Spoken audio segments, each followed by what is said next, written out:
What's up guys, and if you're in this video, I'm going to be showing you guys how to get rid of wrinkles on clothing in Photoshop. So let's get started with the video.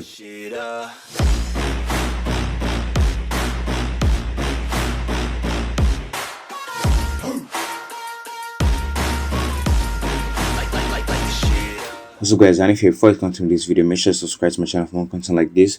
Also give this video a thumbs up and turn on notifications to be notified whenever I drop a new video. Now in this video, I'm going to be showing you guys how to get rid of wrinkles on clothing in Photoshop. Sometimes the clothes might be wrinkled or something might not be right and you have to fix that, and maybe you don't know how to go about that. Now in this video, I'm going to be showing you guys how to do that. So this is before. You can see all the wrinkles here, and this is after. Yeah, the wrinkles have been reduced. I can just increase the opacity to make it more wrinkle-less, if that's a word. So yeah, I'm going to delete this layer and start work from the beginning and show you guys how it works. Now the method we're going to be basically using for this, we're going to be basically using frequency separation for this. Frequency separation works for skin, it's used for smoothing skin, and the same technique now applies to when you want to smoothen clothing and even the edges of the hair as well. That will be for a future tutorial. Now in this tutorial, I'm going to show you guys how to smoothen clothing with frequency separation. So if you don't have the rotation carrying panel, there is a panel like using for my frequency separation. You can download, you can literally just search for frequency separation action online and you can get it anywhere. You can literally download from anywhere, even if it's flying.com, you can get it from there. So right here, I'm going to be showing you guys how to do this in frequency separation. So moving over to my rotation carrying panel. It depends on an image, you can either choose 8-bit or 16-bit, but when you work with clothing, I think it doesn't really matter here. So I'm just going to choose 8-bit. I'm going to put the pixels high to like retain more details. So I'm just going to leave it at 6.4 pixels. Yeah, move over to my low frequency layer. I just duplicate that a bit so I can easily see what I'm doing. Maybe if I do a little bit too much, I can always correct that. Yeah, so move over to my mixer brush. You can either use your mixer brush or lasso tool for this, and I'll show you how that works.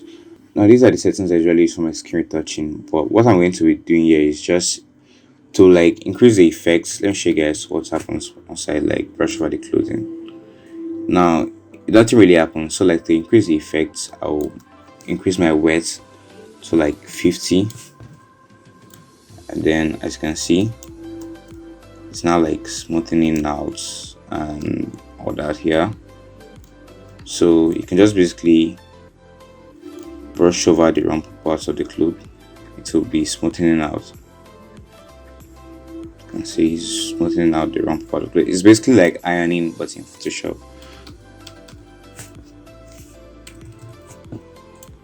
So you can just basically do that. I'm just rushing this up, so it's not the best results you get right here, but yeah, it's basically just brushing out all the parts of the clothes. Now one thing you have to keep in mind is the shadows and highlighting the clothes here.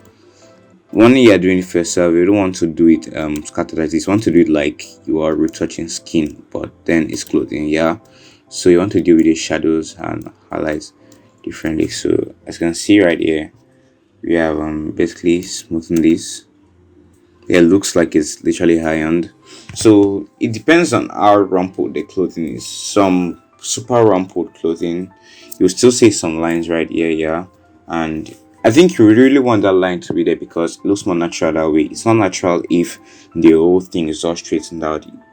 Get what I mean? So yeah, I'm just basically going to reduce the opacity here. So for whatever result you want, you can just reduce the opacity and or increase it if you want more smoothing on the clothing. Now you can also, let me delete this layer and show you guys, you can also do the same thing using the Gaussian blur tool. I'm going to move out to my lasso tool and you just keep my feather at 15. So just like draw over where I want to smoothen. Move out to filter, but to Gaussian blur, increase the pixels, the radius so I want it, and click OK. And see that part has been smoothened out. You can just do the same for other parts of the clothes as well. Gaussian blur, smoothened out. So whatever method you prefer using, you can always do that and iron your clothes in Photoshop. So that's basically how to remove wrinkles from clothing in Photoshop. If you like this video, make sure to subscribe to my channel for more content like this, and to turn on notifications to be notified whenever I drop a new video. I'll see you guys in the next one. Bye.